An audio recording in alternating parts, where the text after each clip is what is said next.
So, Shawn, what was it like for you leading up to your diagnosis and then getting your diagnosis?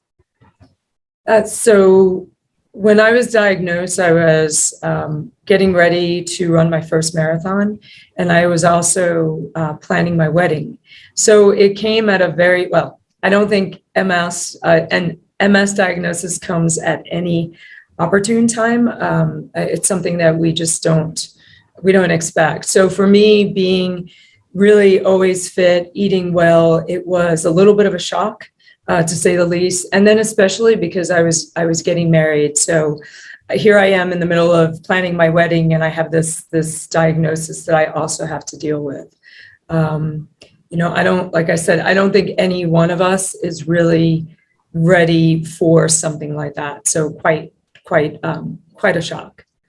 How did you deal with that emotionally? You had a head full and a heart full of emotions going on at the same time. So how did you react emotionally, and where did your support come from primarily? So for me, I should kind of say the way that I heard the diagnosis. So I received a phone call, and I was at work, and so the doctor left a message on my voicemail. And basically what he said was, you have relapsing remitting multiple sclerosis. So not only was the diagnosis a shock in itself, but then hearing it told to me that way was just devastating. My life at that point felt like it had really collapsed in so many different ways. So emotionally, I wasn't ready to hear that in such a way. And it was even harder because here I am making this decision to get married, something that's very complex in itself. And so now I'm reeling with all of these emotions. And to be honest, I didn't handle it very well. I kind of shut down. I became very introspective, didn't talk to my family, my fiance, by that time, my husband. And this persisted for quite a while, of just realizing that I needed to go through these bereavement stages. And that didn't come right away. That came with a lot of feeling sorry for myself, sitting on the couch, not doing anything, crying. And I think that's something that a lot of us go through, but I didn't realize that I was going through that at that time.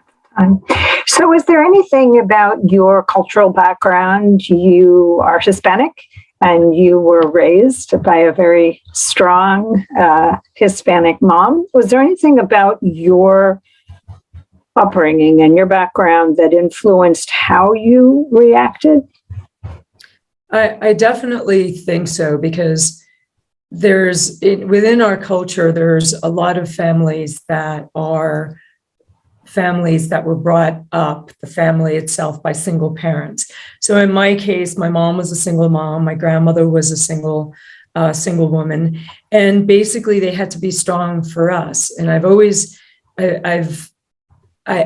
carry that within me, that strength, but that strength, which is very motivating, can also be not harmful, but it can also be it could set you back a little bit. Because for me, for example, and I know for my mom and my grandmother, they were strong for us. They had to be, but they never really told us how they felt. Their emotions never came out because they had to be strong. And for me, I just carried that with me. And I knew, after feeling sorry for myself, after going through those bereavement stages, that sensitive part of me just didn't come out very easily. So I didn't tell people how I felt. I didn't cry in front of somebody. That was me normally. And then with the MS diagnosis, even more so. I heard a great story a couple of weeks ago about Rita Moreno. And she's this woman who was also brought up, like many Hispanics, by a single mom. And it was the same thing. It was really neat to hear it from somebody else like that. Her mom didn't show her emotions. And Rita Moreno was sexually abused when she was younger. And it took her over 50 years to write about her story. And that was very compelling because it was exactly what I had felt. And still to this day is hard for me to tell, to really tell my emotions or what I'm feeling, if that makes sense. It makes absolute sense. And I'm wondering, what is the feeling within the community about reaching out to a counselor or a therapist for challenges, life challenges, relationship challenges, emotional difficulties? What's the cultural message there? It's definitely hard. I've been to, I mean, I've seen counselors, but it's never really been, I never thought of doing that with MS, which is a brilliant idea, because I really do believe that I probably would have handled it a little bit better had I had somebody to talk to. I didn't, when I was diagnosed, I didn't tell my mom, which is interesting. I got a second opinion in Florida where my dad lived. And I guess I thought that he would deal with it a little better, but I never told my mom because of that, because I didn't want her to worry. I didn't know how she would deal with it. And probably going to see somebody, seeing a counselor would have been giving me that strength to be a little more vulnerable. And that's hard for me to do. So given the way you first heard your diagnosis, what steps did you take to put together a team that you could trust? Not just their MS knowledge, but their bedside manner, so to speak, so that you felt safer? So because of the first diagnosis and the way that I heard it, I didn't want to go back to a doctor like that. I wanted a second opinion, first of all. And I think that's something that, you know, if you hear this diagnosis, you should get a second opinion. So when I got that second opinion, I actually went to Florida, like I said, my dad's family. And I got a second opinion, and it was MS, but I wasn't necessarily happy with that physician as well, because of things that I think could have been done better, like meeting my needs as a Hispanic.